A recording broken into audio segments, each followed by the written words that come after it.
Good evening, members of the board. My name is Marilyn Lylois. I'm a Richmond resident. I'm writing to urge you to not bring JROTC to De Anza or any other high schools in our district. Our young people need and deserve opportunities for higher education, job training, and career pathways that are healthy and life-affirming.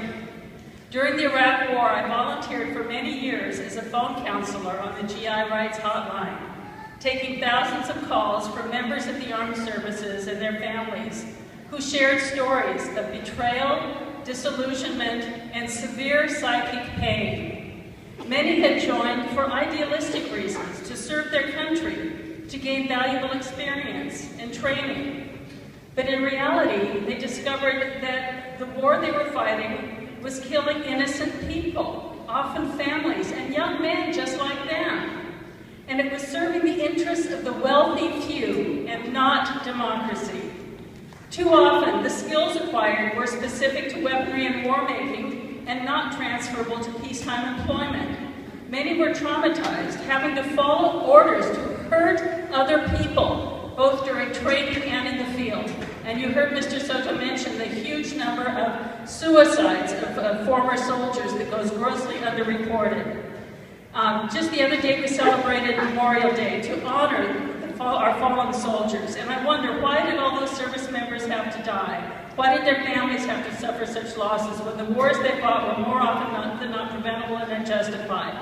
We do our youth a grave disservice by luring them to the prospect of a free college education, to a situation that can have irreversible negative effects on their lives. And you may say, in addition to the serious drawbacks listed above, life in the military can have some positive aspects as well, such as camaraderie, physical fitness, crisis response. However, every one of these positive aspects can be found in other non-military settings, and that's where we should put our money and effort. Margaret Brown, Eugene Royal, Judith Van Horn, Al Kirkman, and Cynthia Morse. One more time, Margaret Brown, Eugene Royal, Judith Van Horn, Al Kirkman, and Cynthia Morse.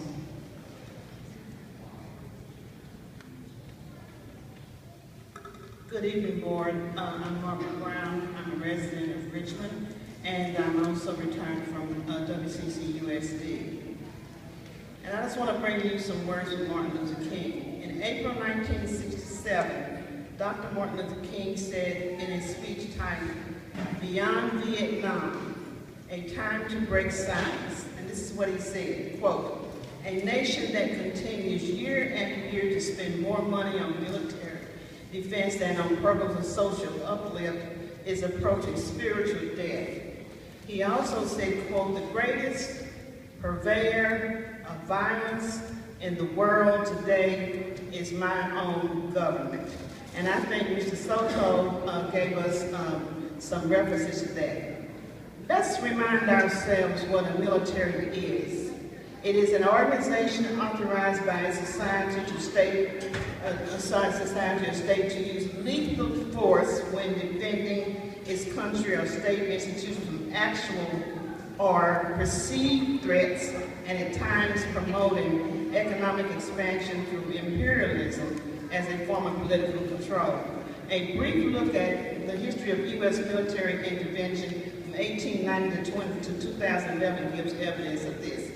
The U.S. military has been used to suppress strikes and protests, including the bonus strike of World War I veterans in 1932. These were World War I veterans who won a bonus, and they were set upon by the Army.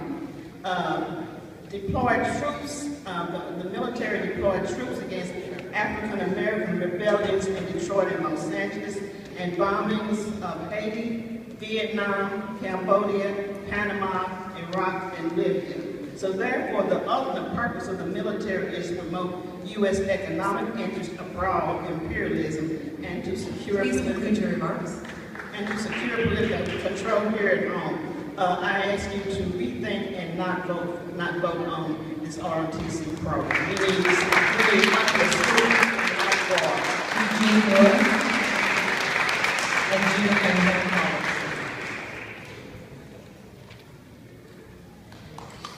Hello, my name is Eugene Rule. It's spelled with a silent Y, so it rhymes with cool.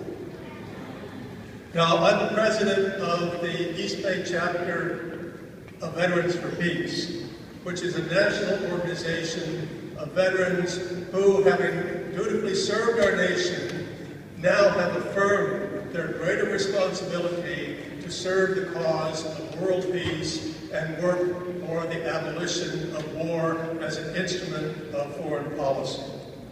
Our national organization has passed a resolution opposing JROTC programs. I'd like to read a few portions of that.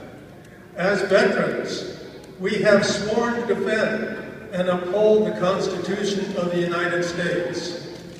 JROTC teaches that the government gives citizens their rights. This is a complete perversion of the Constitution and the Declaration of Independence, and for this reason alone, JROTC should be banned from our schools.